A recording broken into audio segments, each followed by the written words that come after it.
Peace, peace, everybody. Peace, peace. Welcome back to Psalm Salon at Studio, a cultural space that celebrates excellence, unity, and the spirit of joy through an unapologetically Black lens, with a special focus on brilliant guests from all walks of life. As always, I'm your host, Psalm, broadcasting live from Piscataway Land, aka Silver Spring, Maryland. And on the digital ones and twos is my co-host, Nick the Wonder. Nick, what's going on? Woo! Represent. How y'all feeling? And the weather is hot. That's right. That's right. It's feeling like hot, like that do the right thing hot. That was totally my reference. That's right. But so for each episode, we highlight a different Black-owned restaurant here in the DMV, as well as an organization supporting our community. We encourage you to support them too, because a surefire way to demonstrate that Black Lives Matter is to support Black businesses and organizations. Today, our food partner is New Vegan Cafe, a family-owned business with 3 restaurant locations in Washington, D.C. and College Park, Maryland, plus a food truck and catering business.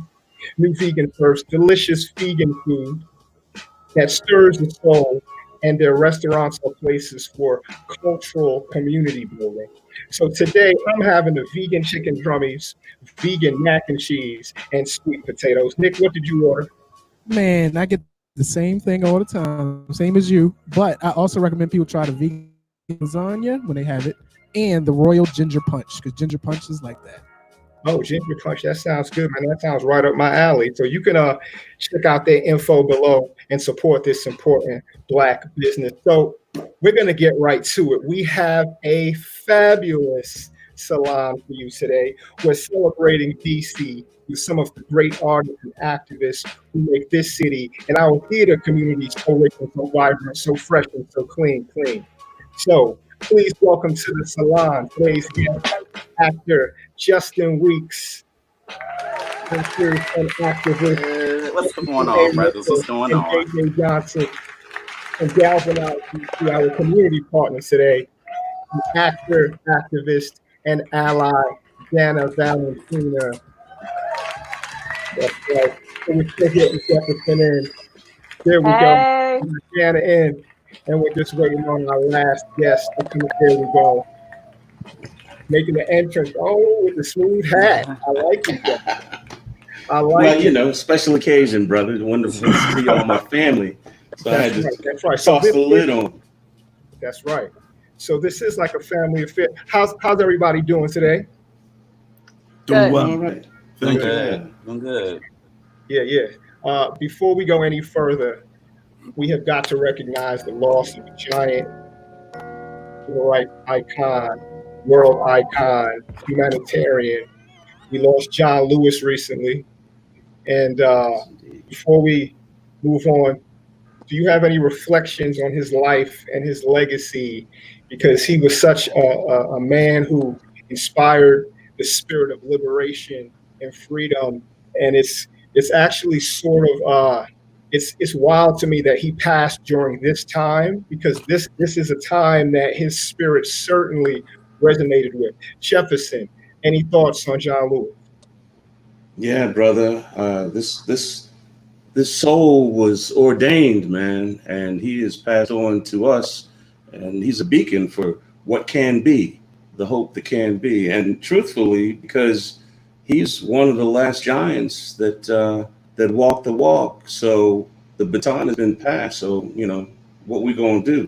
So that's my thought is, and he's left such a legacy for all of us to walk forth in. great question. What we gonna do? And Jana, you've met him actually, right? I saw pictures that you posted of him on social media. Yeah, it was one of the highlights of my life. I deliver cupcakes to members of Congress who are saving democracy, and he is at the very top of that list. And I happened to be there with my dear friend, her mother, their two grandbabies, and he happened to walk in and spent 30 minutes with us. He held up the photo of him and Selma on the bridge, and it was just a living history.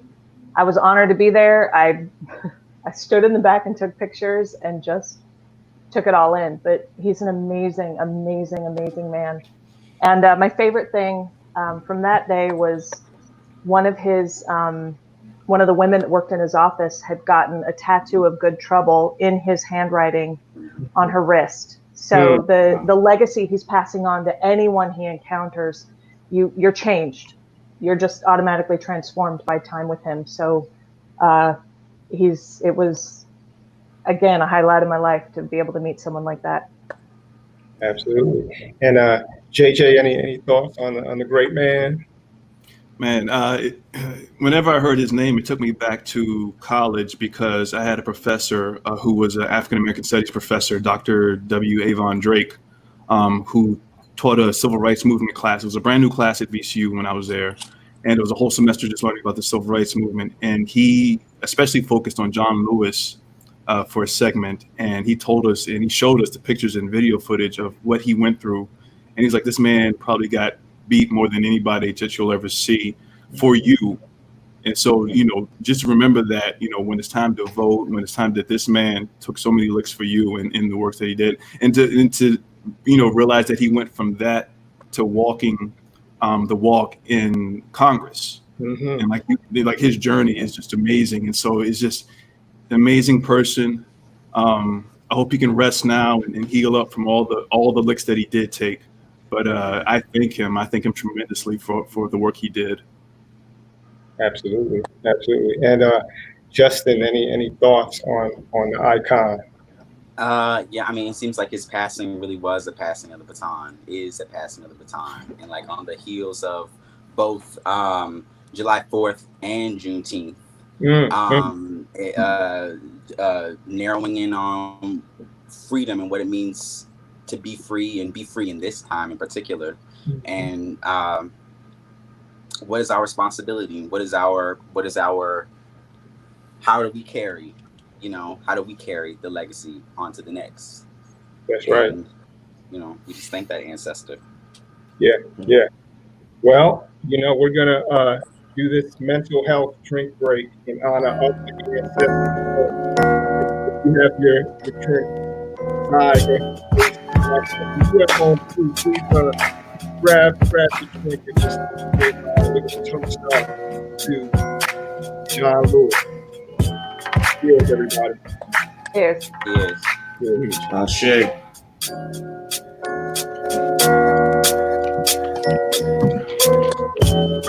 All right, y'all. So we're going to get this salon started. So as we're chatting with these great guests, we hope that all of you at home get inspired and you want to learn more. So please submit your questions in the chat on Facebook or YouTube, and we'll answer a few of those at the end of the conversation. So Jefferson, JJ, and Jana will catch up with you in a few. We're going to talk with the brilliant Justin Root. What's up, brother? It's good to see you, man. Good to see you too, fam. So first off, right, where are you eating from today? Because we feed our guests, right? Yes. So we need to know where you're eating from. They rolled up about 20 minutes ago. I'm not from New Vegan today. I'm doing oohs and ahs today. I got my 8 wings and a side of mac and cheese and collard greens. Word up. That sounds delicious, man. Yeah, I'm tearing it up. Word up. All right. So let's jump in, man. So to say the least, we are in a fraught historical moment right now, right? Pandemic's going on. The economy is uncertain. Yes. Protests have been ignited in the wake of the killing of George Floyd and many others, right? Mm-hmm. And the theater industry is being called out for its institutionalized racism, most comprehensively in the We See You White American Theater document. I mean, in the midst of all of this, how are you doing? And what is at the forefront of your mind right now? Uh, this thing has been a journey. Uh, and I actually plan to take the rest of the year. I was working on a project at Woolly Mammoth, and it was my plan to take the rest of the year off anyway. And then Corona kind of sped that process up, and I was like, oh, I need this time more than I thought I did. But then it becomes a much larger. We all needed this time, I think, a lot more than we think we did, just as far as us as a country, and us in the theater as well. Over the last couple of weeks, I think that's what's been at the forefront of my mind is how do I best utilize my voice in the fight for equity, in the fight for change. Because like the artist's responsibility is a little different now that we're not working, now that we're not, contracted. It's like, well, what avenue do you go down? So there's a lot of creating going on that's been at the forefront of my mind. Checking in on my folks, making sure I'm as healthy as I can possibly be. But really trying to streamline what's the best way I can make change. Absolutely. And how have you been staying creative, and how have you sort of been keeping those creative juices going during this time? Well, I had to rest first. It's the nature of what we do is just go.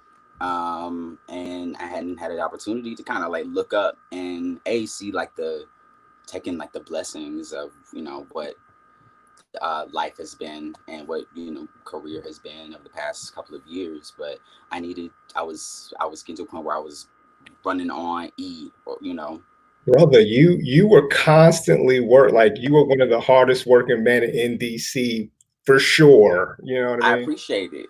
I counted it out, and it's 20 shows in 4 years. I mean, that is just amazing. It's amazing, and I never thought that if you would have asked me 10 years ago, around the time I was graduating school, if that was going to be the case, I'd be like, I didn't see myself on the stage, or not. I didn't see myself reflected in the American theater. I'll say that. Yeah. So the fact that it has been that many shows and that many years has been great, but it is a little abnormal,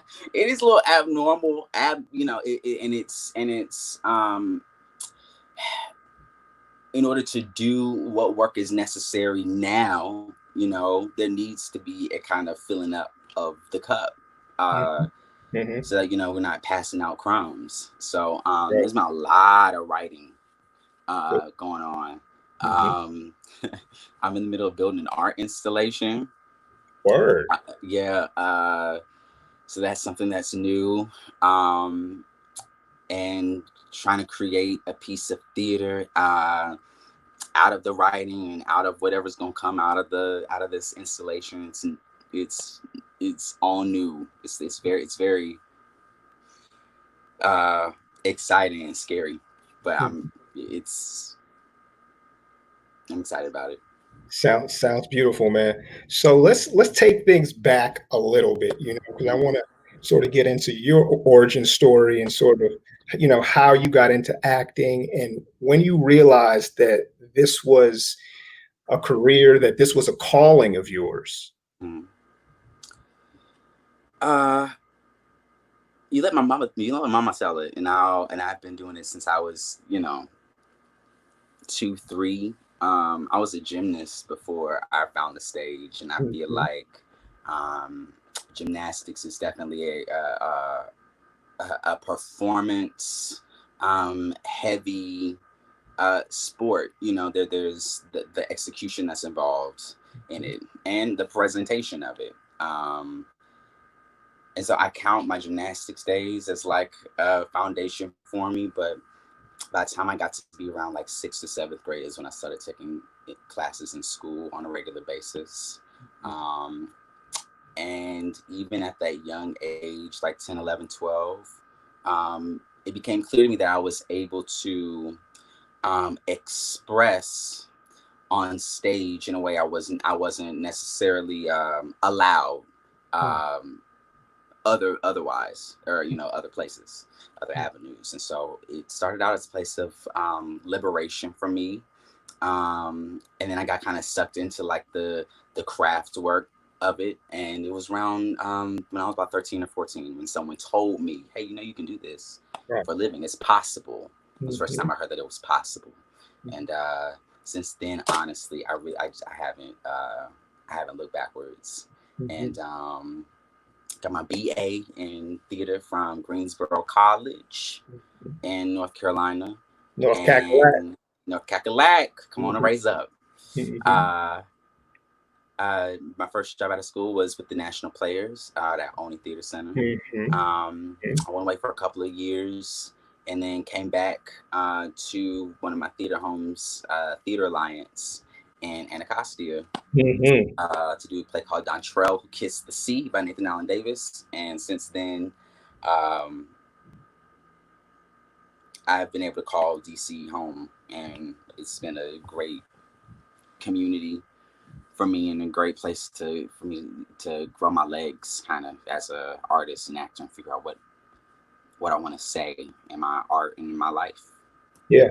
So has DC always been in your crosshairs, or have you thought about like LA or New York or Chicago, Teachers told me in undergrad that I should look at DC.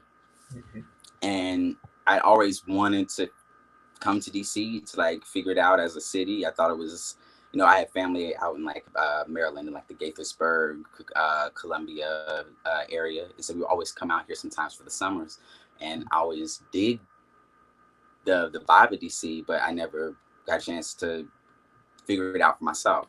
So it's been a city that's like followed me. But as far as other cities and like networking goes, I want to see what's going on in New York.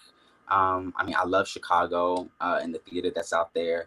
I don't know nothing about the West Coast. Right. I've never been out there, and I would love to go out there and see what it's about. But I don't know anything about LA or what to expect out there. But I'm open. My kind of MO has kind of been like go where the work is, and I think that's a great mentality to have. So your work is consistently stellar, right? You're like a clock, right? We can count on you. Can you talk about your process and how you approach your work? Do you approach each role the same, or does it vary? It varies. Every time I begin something, I feel like I don't know what I'm doing every time. Just because it requires me to kind of go in a different angle. I can't approach everything with the same perspective. Some things I do particularly because I don't know it or understand it or want to try to have some more in-depth understanding about the experience or the period or what have you. I always start with the text, what the playwright gave me, and build from there. But I find inspiration in everything. I love going to. I can't wait once we're open back up to be able to go back to museums and things of that nature. But I love the National Portrait Gallery. I take a lot of inspiration from visual art, from dance, from movement, from music. I just try to flood my system with as much art, as much craft as I can, and let that influence what happens in the rehearsal space. But I don't have no set type of plan going into a process. I feel like that's one of the exciting things about what we do, is that we kind of get in the room and then we have the people who are there to kind of build off of, and creating something new that can only be found in the space with other people. But yeah, I do a lot of writing. So I'll do a lot of writing in my process, a lot of trying to figure things out, asking questions, that type of thing. Mm-hmm. So you said you've done about 20 shows in 4 years, which is staggering, especially for a young African American actor, because I've been in the area long enough to know that, work wasn't abundant like that for a long time. So now the fact that there are projects out there and that you're booking all these gigs, I mean, that's amazing. You've done a couple at studio, right? Yeah. Pipeline was actually the last full production of a play that I did before the pandemic hit. So yeah. But are there any projects that you would love to tackle that you haven't had a chance to tackle yet, or like dream roles? I mean, I feel like this is really like cliche. I would love to try my hand at Hamlet at some point. Yeah, why not? I miss doing Shakespeare too. I missed the boat when Studio Theater did it, but being in Wig Out by Terrell McCraney, that's a dream show, like a dream production. And then also another dream production is one of the shows I was working on when the pandemic hit. I was in rehearsal for a play called There's Always the Hudson at Woolley, and written by Paola Lázaro. And it is an amazing piece of theater about two people taking their life back in a kind of outrageous, comical way. And they like set the town on fire, trying to like reclaim their voices. And whenever we get the chance to bring that back, that's definitely a dream of mine. We dive back into that one. All right, brother. Well, do you have anything else that you want to say to the folks at home before we move on to our top 5? I don't know. I hope everybody out there is taking care of themselves and wearing masks when they go out, and honing in on what's essential in your life, and figuring that out, before you're spreading yourself too thin. I feel like this time is like calling for us to really like do some like self work so that we can build each other up. So that's all I would say. That's a great way to transition us out, man. So let's go ahead and bring back Nick the Wonder. So in hip hop, it's doing top 5 where folks name their top 5 rappers, right? But now we're going to go ahead and do our top 5 theater productions. So just what are your top 5 theater productions that you've seen or you've been in, or ones that you've read, right? In no particular order. Number 1, Word Becomes Flesh. Absolutely no question, no doubt about it. Correct Activity Alliance. Written by Martin Luther Joseph. Number 2 is Still Life with Rocket. Also, Theater Alliance. I was part of the writing team for that. Long Way Down at the Kennedy Center. Yes. Shout out to Nick the Wonder. You already know. Who did the music for that? I'm just curious. Written by the amazing Jason Reynolds, Martine Keeping Rogers. Shout out to Nick. Shout out to Timothy Douglas and all the folks over at the Kennedy Center. That was number 3. Number 4, I have to say Gloria at Mammoth. That was that's one that's kind of near and dear to me. And the 5th one, The fifth one I have to say is Fences by August Wilson. At four? Yeah, it was the first. It's the first. Yeah, Direction at Fords, and which was also the first play with an all-black cast that I ever read, and was honored to get to do that in the fall at Fords. So those are my top 5. That's the stellar list, man. That's a stellar list. So thanks for a great. Thank you for having me on, brothers. Oh, please, brother, anytime. So we're gonna let you enjoy your food, and we'll see you for the audience Q&A. So, folks at home, make sure you type in your questions on Facebook and YouTube, and we'll be sure to answer those, a few of those at the end of the show. So now it's time for us to bring in 2 other DC superstars. Please welcome back JJ Johnson and Jefferson A.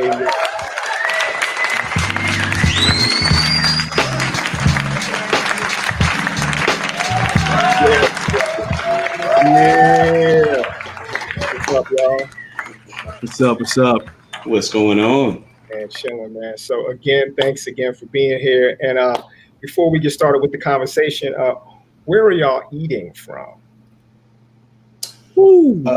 I got my grub from Oohs and Ahs on Georgia Ave, just below the Maryland line in Silver Spring. It's good stuff. I got some smothered fried chicken wings with onions and peppers and mac and cheese and some greens with it. Okay. I'm not going to eat during this. I'm going to take my time with that. You can respect that, can't you? Absolutely, brother. Sounds good, man. And what about you, JJ? Well, I'm the complete opposite of Jefferson. I devoured my food. The Rub, chicken and beer, King Street here in Alexandria. I had their freaking good chicken sandwich and some seasoned fries, which I believe was seasoned with Old Bay, Jefferson. Oh, okay. Yeah. Okay. Now for the folks at home, Old Bay, Jefferson, like, is that your favorite? I don't even want to call it food, but I mean, for sure, I don't know if it is. It's never far, brother. It's never far. That's right. You got one under his head. Yeah, right. I'm painfully predictable when it comes to all of that, man. So I'm from Baltimore, and I grew up on it, and I did what I did, you know. So part of me carrying it around, I used to do tours and be away from home for months at a time. And way back then, you can't find decent seasoning, say in Eau Claire, Wisconsin.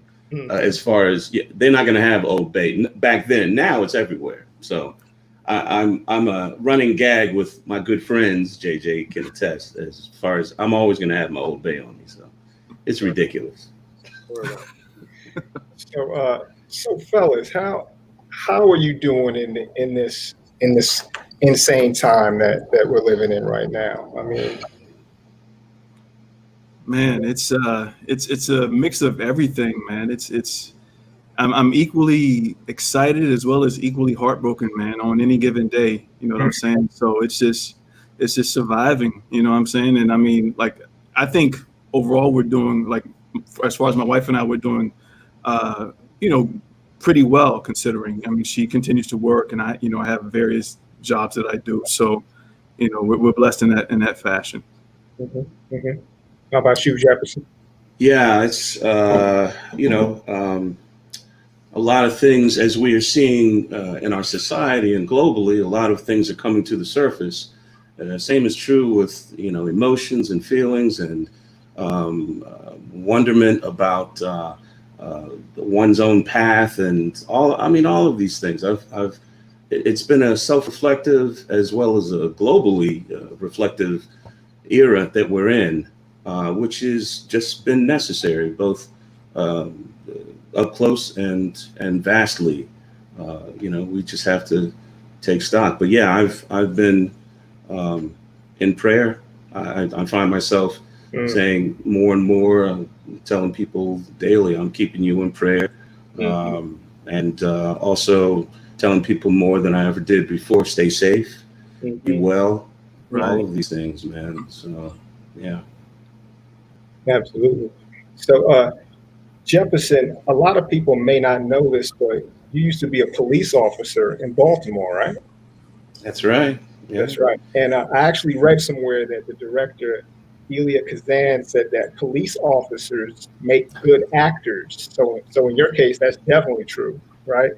How are you, how are you viewing the moment that we're in through the lens and having had the experience of being a police officer, and now many people now saying that we need to defund the police that's out there.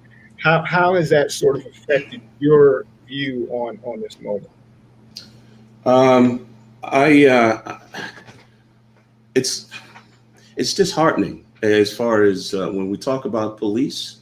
You're talking about, and I can only view it from. And I'm not trying to make myself a saint or anything, but the reason why I wanted to become a police officer, where as far as I know, I don't have that history in my immediate family, was to help people and to serve specifically my city of Baltimore. And I don't think that's there. It can't be. If the images that we see on a daily basis, that's that to protect and serve. To these are public servants and politicians also. We see some of the behavior and the language and the animosity and the vitriol and all of that. It's all connected. But these are public servants, people who are serving the public, and I think that is completely lost. Again, I am not perfect, but it was a thing to a want to serve that that propelled me to become a police officer. I have to wonder, my parents must have been like, what? But they never expressed that. They also instilled in me that want for things to be better and to be an agent of that change in some sort of capacity. It may be on the front lines protesting, or it may be like John Lewis, becoming a part of the system to turn it, to change it from within, all of that. But and I know I'm kind of all over the place, but it's all connected. We all bear a responsibility in trying to make the world, the place, our existence better. And no time it has been more illustrated than where we are right now, this juncture where we are. 100%. I don't know if I answered your question. You absolutely did, brother. It was a great answer. And JJ, in addition to being an actor, you're also a playwright. In fact, a reading of your play Wannabe will be broadcast tonight on Facebook at 8 p.m. Right? Can you That's tell why I us? wore my hat, man. It's a special occasion. That's right. That's right. So can you tell us a little bit about Wannabe and how your writing has been shaped by the moment that we're in? Wow. So Wannabe came from a story that happened when I was a child that I shared with my wife one night. And she thought the story was funny. So she was like, you should write it down, write it into a play. So I wrote a scene and just left it there. And it sat there for a long time. And it was 2017 when it finally, things were kind of slow on the acting front. And, my wife continuing to, ask me about, how you come along with that play. And then having the opportunity to write a 1-minute play for the 1-Minute Play Festival, all that kind of culminated into a moment where I was like, okay, let me go ahead and try and write this play. And it came from just my experiences growing up, taking different episodes, some racial, growing up in the 80s and 90s in Front Royal, Virginia. Some just, a kid trying to find his place in a world that was very racially binary. Mm-hmm. And so like they were, to define one as to be a Black boy meant being a certain way. And I didn't quite fit that way. Mm-hmm. I was terrible at sports, like just a lot of things that I just didn't fit in with. Mm-hmm. So it just kind of came, those stories I put them together and just kind of, wrote this thing out. And it had a reading a couple years ago that Paige Hernandez directed. I loved it. I loved it. Thank you, man. Thank you. And like I had to go and I took the notes that were given that night from the talk back and thought thought about it. And then when Reginald Richard, who's directing the reading tonight, came to me about doing this, I went back and revised a whole new draft. And so there's a lot of new things in this draft. So we'll see, how it goes from there. But I just try to write from, right now, I'm just writing from my experiences and what I know, starting from that place. And then, maybe down the road, once I get some more experience under my belt, maybe being a little more imaginative. Cool. I'm very excited about tonight, by the way. Absolutely. So after the salon at 8 p.m., definitely go check out Wannabe. So let's start to shift gears just a little bit. When did you both begin to connect your artistry with activism? Jefferson, yeah. I suppose if we're speaking directly about galvanize and DC, I would say that we started it in 2005. It was 15 years ago, actually 15 years ago this summer, and we had actually wanted to have plans for this summer as far as some sort of anniversary celebration, and 15 years. And yeah, but here we are, and but it was out of a want to connect more with my friends and colleagues, besides just working on a play together or seeing each other at an audition. But beyond that, a space that was a safe forum for actors. I'll say actors of color, in particular Black actors. And I know that JJ had started a group also, and somehow it just took off, man. And plus there were a lot of new to me faces, I should say, back then on the scene. And every time I went to an audition and I met someone new, I mentioned to them that we were trying to start some sort of core group where we can connect with each other and support each other and all of that. And it has morphed into what it is. Yeah, I guess that's the thumbnail of it. Yep. And JJ, same thing. When did you begin to connect your artistry with activism? I think going to college and studying theater at a predominantly white institution, like it kind of started immediately. I was a part of the first all-Black production at VCU back in 94, 95, I believe. It was a James Baldwin short story called Sonny's Blues that the director had created, had adapted from into a stage production. And there were, the show ended up doing really well and people really loved it, but there was a lot of pushback as well from students and from, some white faculty, if I remember correctly, about doing an all-Black show, even though, 3 out of the 4 shows were, predominantly white casts. One night after a show, there were members of Jazz Actors Theater, which was headed by Ernie McClintock, who was a Black legend in the theater. Yeah. And there were some other members of his organization, his theater, including Mary Hodges, who graduated like a couple years before I got to, or a couple years after I started. She graduated during my freshman year at VCU. They came up on stage during our curtain call with like signs saying, when will the next all-Black show be VCU? And, it was like those moments kind of planted a seed in my head, like, oh, like we're not disconnected. Like, you think doing theater and shows is like this thing where it's kind of isolated within itself. We're here to watch a show, we're here to be entertained, but it can also be connected to speaking out and to being an instrument of change. And so being in a predominantly white institution with a few Black theater majors, we all were very close. And so once I got out of VCU, I was still hungry for that connection to Black artists. So when I came to DC, I started a network back in like 99 called the Blackers Network. And every time I would meet somebody, either on the set of a video shoot or in a theatrical production, I would just reach out to them like, hey, I got this thing going on. Would you like to be a part of it? And it was all done through snail mail back then. So I would get all their contact information, headshots, like their resumes, and I would like make copies, and I would try to mail it out to everybody on the network like every once a month or so, and like update them on different things. And then I realized like I'm not making any money. I can't keep this up. So I just kind of let it dissolve. But that desire was always there. And so when Jefferson came to me in 2005 and said that he had been in talks with a couple other folks about galvanize, I mean, we hadn't even named it then, but about this idea. And I was like, oh man, I'm all in. I love it, man. I love creating community, man. So yeah, it goes back. Cool. So where do you see galvanize in relationship to the ideas that are in the We See You White American Theater document?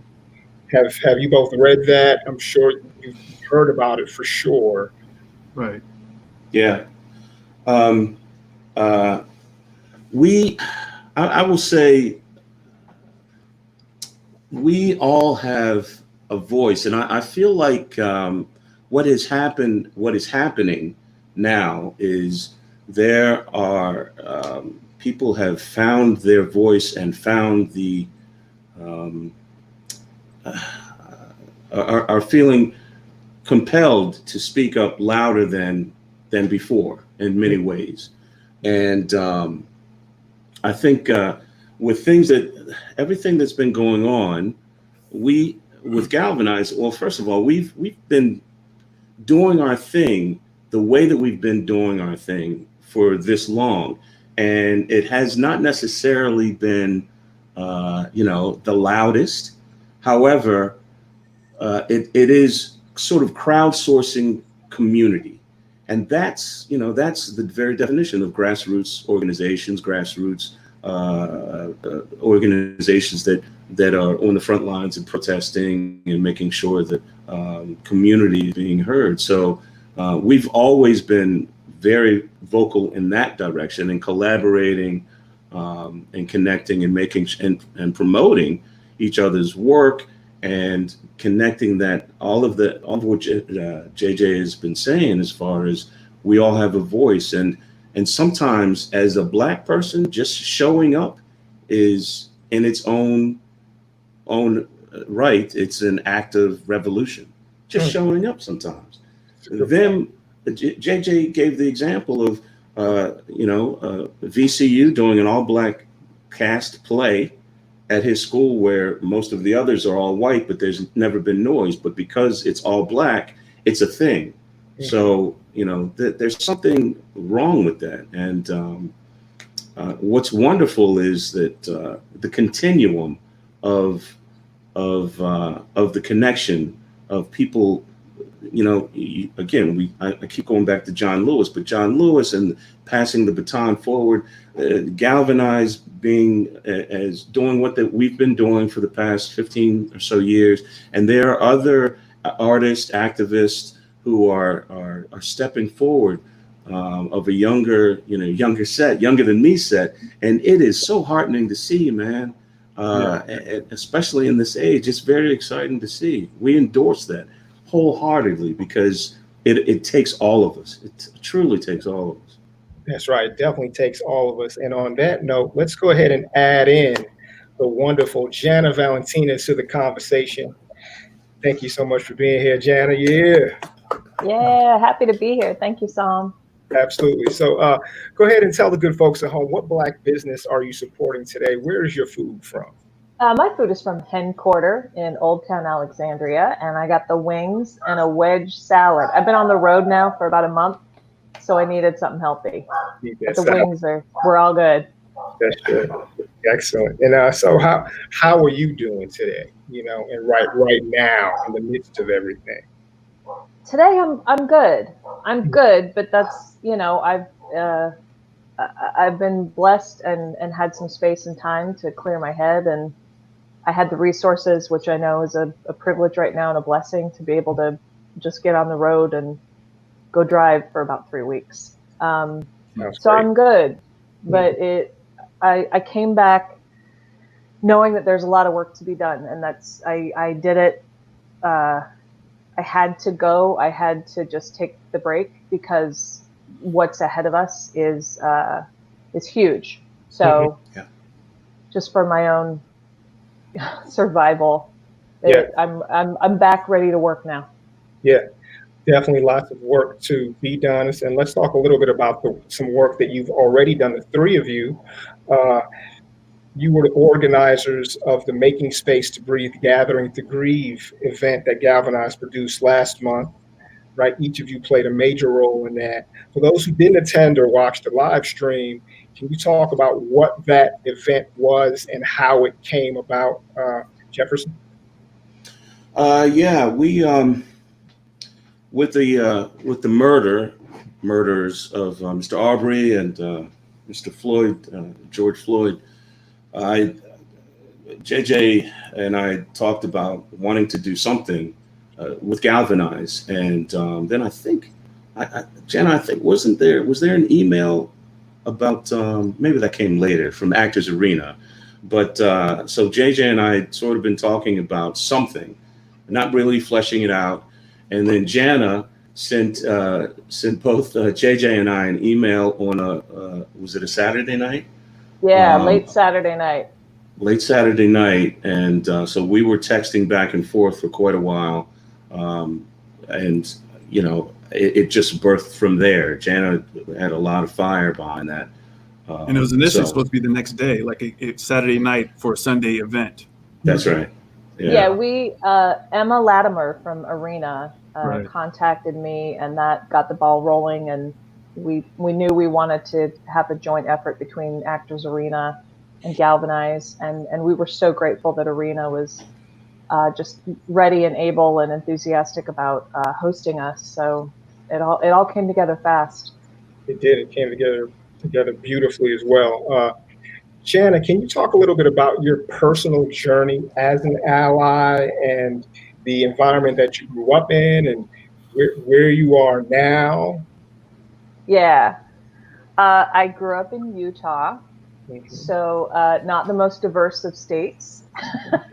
I've been lucky enough to live in DC now since 2000, and it's been a long journey, but it's been a really rewarding one because I live here and because I'm in theater, and really, Psalm, I can trace a lot of this back to you. You cast a group of us in Zomo the Rabbit, a hip hop creation myth, and the Zomies, and that's just, we were family. We became family, and so I'm so grateful to be among such incredible people, and I just learned, and I learned a lot. And I was lucky enough to be in a lot of casts where it was all people of color, and then me and maybe one other person who was white. And I just learned to keep my mouth shut and listen and absorb. And that kind of started the journey. Mm-hmm. What's interesting is that, I mean, the show was about 10 years ago, so I've had a chance to actually see you for 10 years, you know, work and try to educate yourself and really learn, right? Have there been any bumps along the road, along your ally road? Yeah, it's messy, right? And you've got to be willing to, whenever you're learning, you're going to make mistakes. I am deeply embarrassed about I will tell you something I'm deeply embarrassed about, but I came out from Utah to scope out a place to live when I first moved out here in 2000, and I had a thrift store shirt on that, just was a kitschy retro throwback, and it had Tennessee on it, and there was a Confederate flag on it, and I growing up, it was Dukes of Hazzard. That was my only relation to it. Mm-hmm. And I'm walking through the airport, and I just, something in me realized something's wrong about this. And I remember like clutching my shirt and wrinkling it into a ball so you couldn't see it, because something just felt off. And I couldn't, if you asked me why, I couldn't articulate it, all the reasons now that I understand. But it's, we're going to make mistakes. And especially if you grow up in an environment where I just didn't have opportunities to interact with folks especially Black Americans. But so living out in DC has been a gift and an opportunity. And I credit, I'm grateful that I've been lucky enough to be friends with the three of you and to be a part of this community. And it's just been a huge blessing in my life. But yeah, there are mistakes along the way. And the best thing we can do is to step back and, as a white person, take the time to educate ourselves, take the time to assess where we've been wrong, and take the time to understand that every single space we've ever walked into has always been a white space. So to be able to step back from that and understand what that means to anyone else that isn't a white person, it takes a lot of it takes just a lot of thought and time and educating ourselves, and it's necessary. There's just no going forward if we, and you see it in the rage, you see it in the ferocity of people who are hanging on to something that they feel like was theirs that is being taken from them. And especially for white men who have been taught that the world is theirs for the taking, they'll say, yeah, of course you're taking something that was mine. We raise white men to believe that it is theirs. And that is a teaching that is harmful to them. It's harmful to everyone around them. So I'm here for whatever it takes to unpack these false beliefs that we have, our whole society has been anchored in for centuries. Thank you. Thank you for all of that, Jenna. That was well The real deal, man. That's right. So, JJ and Jefferson, how can people stay in touch with Galvanize DC, and how can people support the organization? Jay? I would just say that we have a Facebook page, Galvanize, on a Facebook, like a fan page for Galvanize. If you want to just see, like, when we make announcements or events coming up, keep in touch that way. We also have an IG at Galvanize DC. If you want to follow us on Instagram, we have a Google group listserv. Look up Galvanize Google group and follow that via email. And just stay in touch that way. Support us if there are events. If you have ideas, if you want to just talk, hit us up, and we can talk about ideas or inspirations that you have. But just reach out. Excellent. Thank you for that. And let's go ahead and bring back Nick and Justin, and we're going to take some questions from the audience because we do have a few questions for conversation. So first question is for Justin. So with so many shows, Justin, actually, what is your self-care routine? My self-care routine? I love a bath. Let any of my roommates tell it. I try to take one bath a week with the Epsom salts and the oils and my nice little music, and it's self-care. I live right on the edge of Rock Creek Park, so there's a lot of going into the park and spending some time with nature, and taking the time I need to to rest. I feel like I can give to the work without sacrificing any of myself, too much of myself. I think there's always a sacrifice, but keeping it balanced. Yeah, all right. And this second question is for the group, right? What has kept you going through tough and dry moments in your career? How do you encourage yourself and don't give up?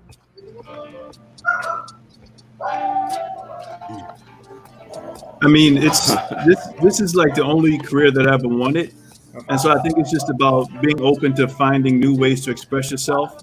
So if you're going for one thing like acting and that's not working out, like what does it look like writing, or finding something else to just stay engaged. And if anything, stay engaged with your community.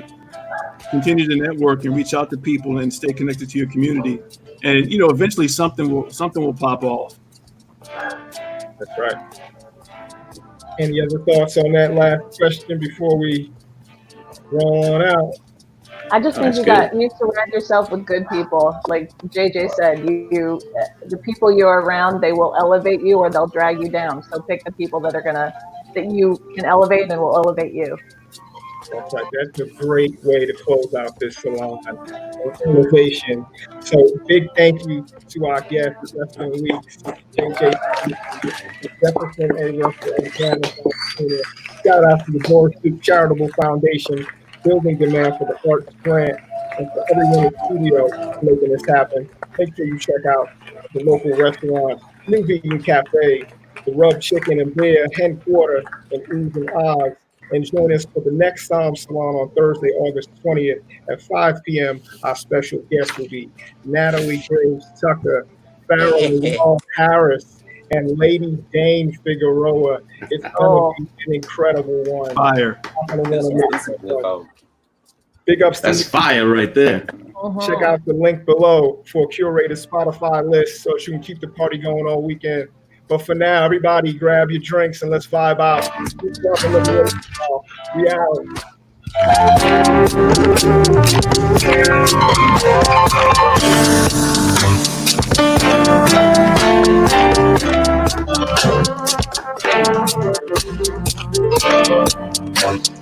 Thank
you.